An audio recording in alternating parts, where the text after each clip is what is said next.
25 აპრილს ბათუმის დრამატული თეატრის მცირე სცენა მაყურებელს ელის გაიმართება რეჟისორ სალომე ჯიჯავაძის ახალი სპექტაკლი სახელწოდებით ზღვარზე პრემიერა და ჩვენ შეგვიძლია შემოიპატიჟოთ ჩვენი სტუმრები, მსახიობები დიანა ჩახუნაშვილი და ლევან თედორაძე, მხატვარი დათო ტაკიძე. მოგზანდით და ძალიან საინტერესო კონცეპტუალური დატვირთვა აქვს აი ახლა იმას, რაც მოაქვთ ჩვენ სტუდიაში ჩვენს სტუმრებს.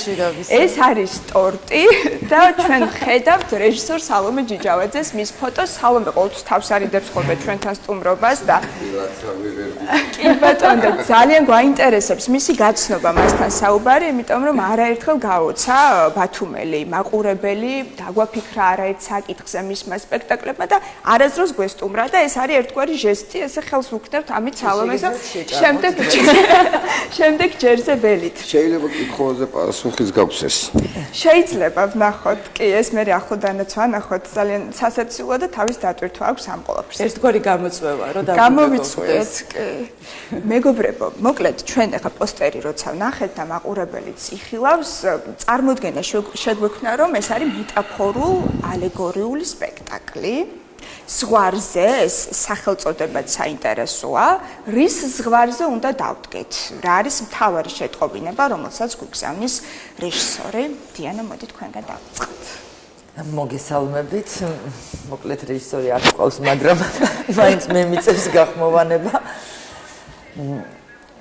ზღვარზე, ესე იგი ურთიერთობების იმ ზღვარზეა საუბარი, როდესაც უკვე ურთიერთობა მიდის კონფლიქტიც აღარ ქვია ალბათ რღვევისკენ და განადგურებისკენ. აი ზუსტად ამ ზღვარზე ვართ ჩვენი პერსონაჟები და ვფიქრობ რომ ან ცოლ-ქმარი და ურთიერთობა იშლება. კი, ქალის და მამაკაცის ურთიერთობა ზოგადად ვფიქრობ რომ ეს არის პრობლემა დღესდღეობით განსაკუთრებით ჩვენთან. და ამის მთავარი მიზეზი ალბათ არის დიალოგის ნაკლებობა, ის უთქმელობა, რაც აი ლევანის გმირს აწუხებს, მარტო ლევანის გმირს არა ყველას. და ამ ზღვარზე ვართ და არის რაღაც რეჟისორულად ისე აქვს სალომეს დალაგებული, რომ აი ძალიან რეალისტურია, ვფიქრობ ის, რასაც სალომე აკეთებს და ვფიქრობ, რომ ყველასთვის იქნება ყველა ამოიცნობს თუ საკუთარ თავს არა, რაღაცას მაინც იპოვის. რაიცხოვეს. საკუთარ თავსაც, იმიტომ რომ ურთიერთობაში შეიძლება არ იყოს მაინც და მაინც ცოლ-ქმარის, მაგრამ აი ზოგადად ურთიერთობაში უთქმელობა და დიალოგის ნაკლებობა არის ყველაზე დიდი შეცდომა ალბათ ადამიანებს შორის. რაც იწვევს ამ ზღვარს. ლევან, აი რას იკავებს თქვენი პერსონაჟი, რისი უთქმელობა აქვს? რა არის, იცი, ახლა კონცეფციას სულ არ მოყვები, მაგრამ ახლა რაც დიანამ თქვა, არ ლაპარაკი ორ ადამიანს შორის.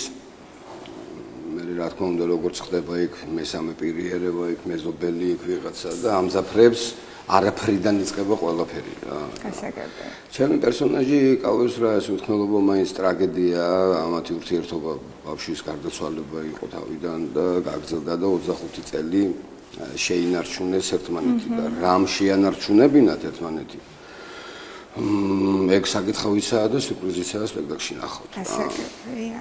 და ღირდა თუ არა, ალბათ ესეც არის მთავარი კითხვა. ხო, აი ეგ პრობლემა რაღაცისთვის შენარჩუნება ოჯახის დღემდეა და ეს გუშინ და გუშინ წინ არ დაწყებულა რა, ეს მარადიული თემა არის და მოდის. გააჩნია უბრალოდ ვის როგორი პრობლემა აქვს შიგნით რა. გარედან შეფუთული, ლამაზი ფერებით, ცეთი წყვილი, მაგრამ შიგნით შიგნით გაუგებრობა. აი ეს შიგნით გაუგებრობა, დიანა გისმენთ. ძირითადად მაინც ოჯახები ერთმანეთს შვილების ხათრით ინარჩუნებენ ალბათ უმეტეს შემთხვევაში, მაგრამ ჩვენ შემთხვევაში, ჩვენი გმირების შემთხვევაში შვილის ფაქტორი არ არსებობს და ალბათ ამათი ურთიერთობის მაინც შენარჩუნება მიუხედავად ამ ყველაფრისა არის ის შიში მარტო დარჩენის. გასაგებია, ხა დავსევდიანდით, იმიტომ რომ მართლაც ეს არის ის სათქმელი მარტოობა, ყველაზე გავრცელებული შიშია, ხო? ამაზე ვთანხმდებით ყველას ამის გვეშინია და ძალიან საინტერესოა კონცეფცია. როცა ვსაუბრობთ ასეთ სიღრმისეულ შინაარსზე და თან ფაქტობრივად ორი მსახიობი არის, ხო, ორი პერსონაჟი. და ეს ყველაფერი ანტურაჟით უნდა იყოს გადმოცემული და მოყოლილი. დათო, მოგვიყევი? ეს ზღვარზე როგორ გააცოცხლე ვიზუალურად, რა მეტაფორები გამოიყენე? პირველი კონცეფცია და მნიშვნელოვანი ეტაპი რაც იყო ჩემთვის გააზრება თვითონ პიესის და სიტუაციის და მთავარი პრობლემა რომელიც მე დავინახე და ჩემთვის მაგალითად პრობლემატურია და სულ მაწუხებს ზოგჯერ მნიშვნელოვანია რომ პარტნიორს ან ადამიანს არ უთხრა და ისე გაგიკოს როდესაც უკვე უბნები უხსნი მას ეს უკვე ნაწილობრივ უფასურდება და აზრიც არ აქვს ხშირ შემთხვევაში. აზრიც არ აქვს ხშირ შემთხვევაში. ამ პრობლემის გაღვივება დავიწყე და შევეცადეთ, რომ ცოტა აცთენაში ყოფილიყავით ამ თემასთან, ვიზუალურად ცოტა განსხვავებული კონტრასტი შემოგვეტანა, განსხვავებული ელემენტები, ესე ვთქვათ, ანტიყოფილიყო ქართული რეალობის, მაგრამ ქართული რეალობა წარმოვაჩინეთ სუფრით, რომელიც თითქმის მთლიან სცენას იკავებს. მაგრამ დანარჩენი დეტალები, რაც ეხება მაქსიმალურად ამოვარდნილია ქართულისგან, მე ამას ხშირად გავურბივარ, იმიტომ რომ ეს კონცეფცია არ მომწონს. და ვცდილობ რაღაც თანამედროვე ელემენტები შემოვიდანო. დანარჩენს უფრო იხილავთ, როდესაც მოგზანდებით, და რომ უკვე ყველაფერი სპოილერი იქნება, რომ მოგებით. კი, როცა დათოა მხატვარი, კი, როცა დათოა მხატვარი, ყოველთვის ველით რაღაც განსაკუთრებულს, როგორც ფერთა გამას, ასევე დეკორაციას და ფაქტობრივად ნარატორია მხატვარი თეატრში, ხომ ამაზე თან ხვდებით და ზოგადად თეატრი ეს არის რაღაცა კოლექტიური შრომა, მხოლოდ მსახიობი ან მხოლოდ რეჟისორი არ არის საკმარისი, ძალიან დიდი გუნდი მუშაობს. სალომესთან არაერთხელ უთანამშრომლია დათოს. აი მოგვიყევი ამ კომუნიკაციაზე, ერთმანეთის მიმართ ნდობაზე, აი უსიტყვოდ გესმით თუ თქვენ შემთხვევაში რაღაცების ახსნის საჭიროებაც არის? უსიტყვოდაც გვესმის ერთმანეთის, რა თქმა უნდა, კონფლიქტური სიტუაციები თითქმის არ გვებადება, მაგრამ ამ მცირე შეკამათებებში იბადება ახალი იდეები. რომელიც მე პირადად მან ვითარებს და მაძლევს საშუალებას, რომ უფრო გავშალობთები და უფრო რაღაც საინტერესოს და ახალზე გავიდე. აღსანიშნავია, რომ იზრდები და იზრდები სპექტაკლიდან სპექტაკლამდე. დიანასაც არაერთხელ უთანამშრომლია სალომესთან.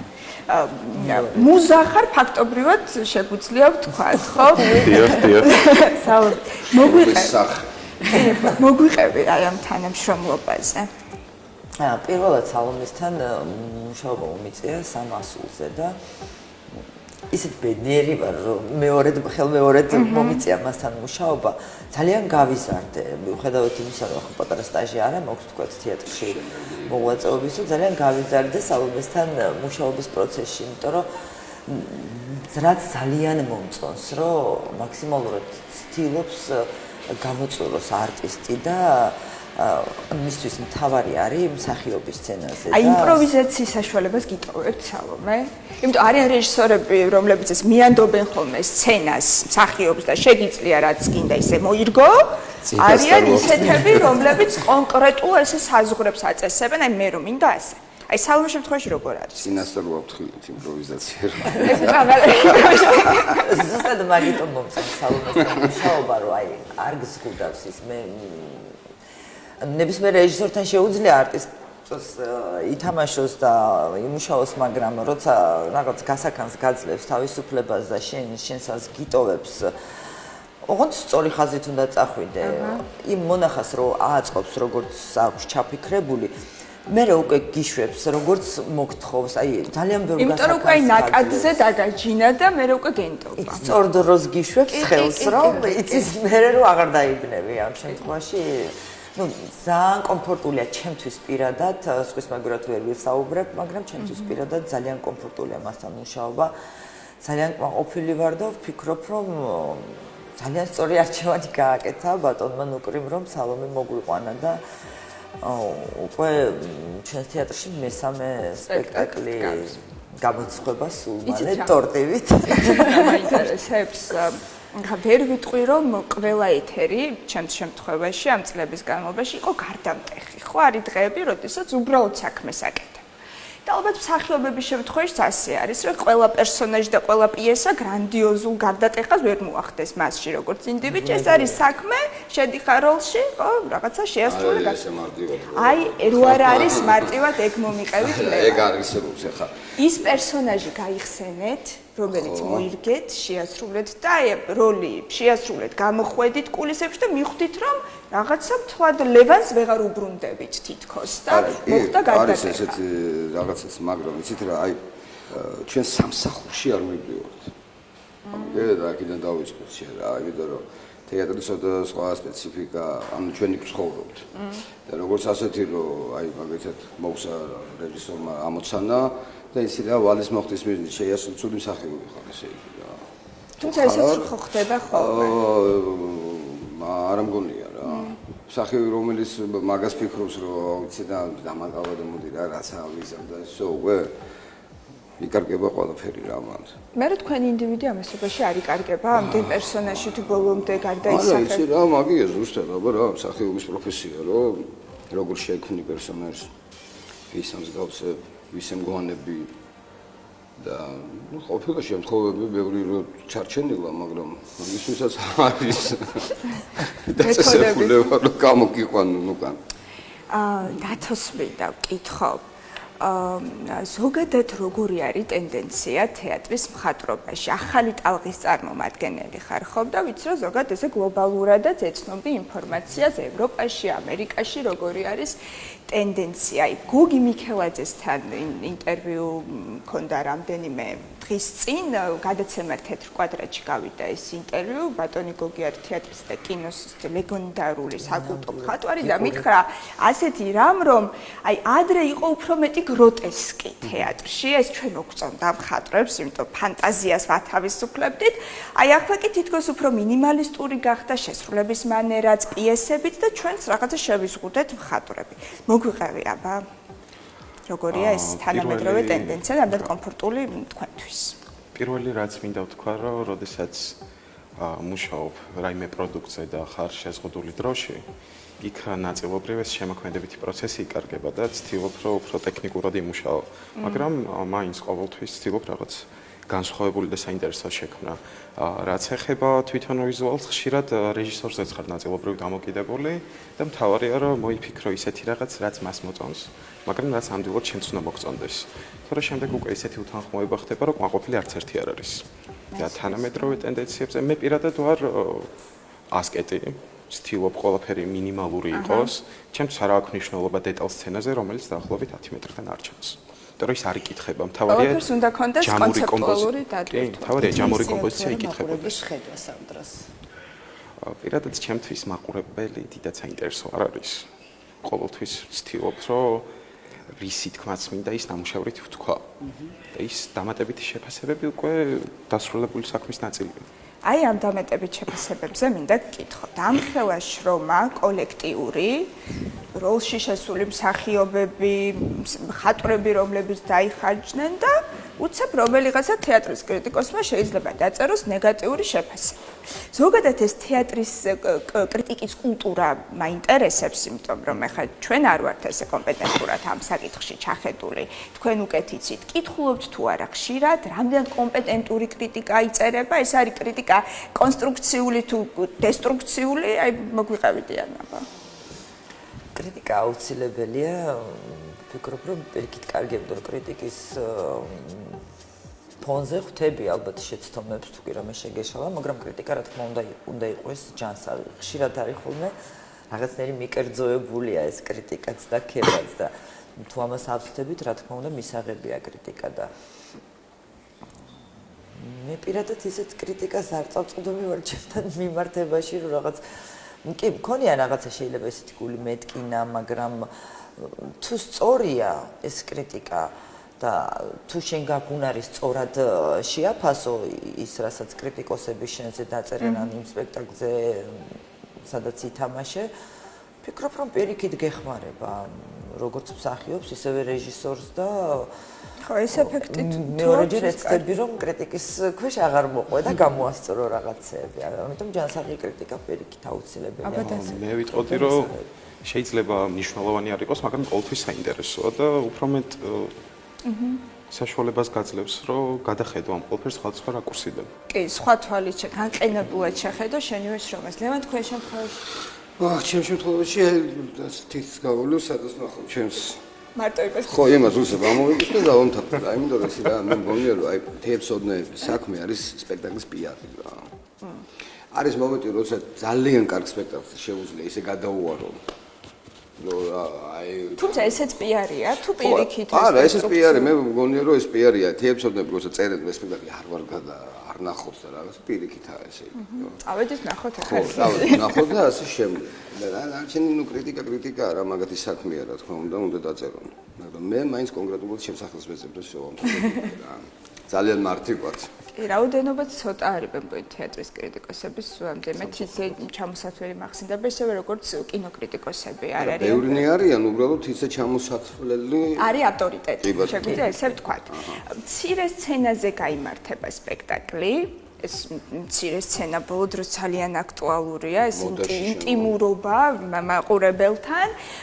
შესრულების მიმართულებით რომელი გირჩევნიათ? მცირე სცენა თუ ეს ცენტრალური სცენა და რომელი რაც გაძლევთ, რით განსხვავდება თქვენთვის როგორც მსახიობს? როგორ გითხრათ ახლა რომელი მირჩევნია ესე ვერ ვიტყვი გააჩნიათ თუ სპექტაკლს პატარა სცენა უხდება, იქ უნდა მოერგო დიდ სცენაზე. აი როგორ სპექტაკლს უხდება პატარა სცენა? აი ამ შემთხვევაში ამ პიესას ნამდვილად უხდება ეს მცირე სცენა და მეც მიყვარს მცირე სცენა ძალიან. მიყვარს როცა ძალიან ახლოს ვარ მაყურებელთან და რაღაცნაირი კონტაქტი მაქვს ისეთი პირდაპირ მაყურებელთან და ვგრძნობ ენერგიას ღებულობ მაყურებელს. ვგრძნობ მაყურებელს მე პირადად ხო. როგორც მაყურებელს იგივე შემიძლია გითხრათ, რომ მცირე სცენაზე განცდილი კიდევ უფრო მძაფრია, ვიდრე სადღაც არის იარუსიდან უყურებ და ხო, როგორ აი რაღაცა მონაწილე ხარ და იმ წუთა სიტუაციის, რა იმდენად ახლოს ხდება ყველაფერი და ხდება, რომ აი თვითონ განიცდი ნებისმიერი გმირის ემოციებს.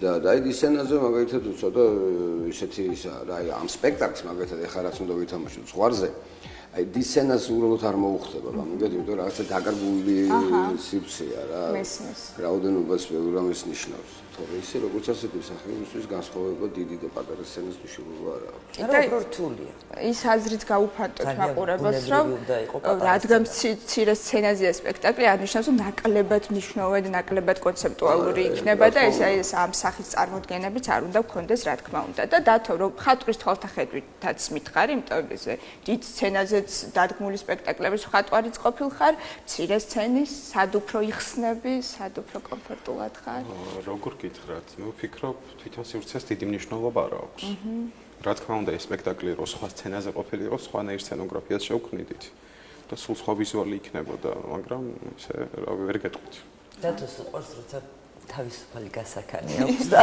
სულ ერთია სად გააკეთებს. როგორც ყველას კიდევ ერთხელ დავაანონსოთ, აბა როდის მოვიდეთ, როდის ვიხილოთ ზღვარზე.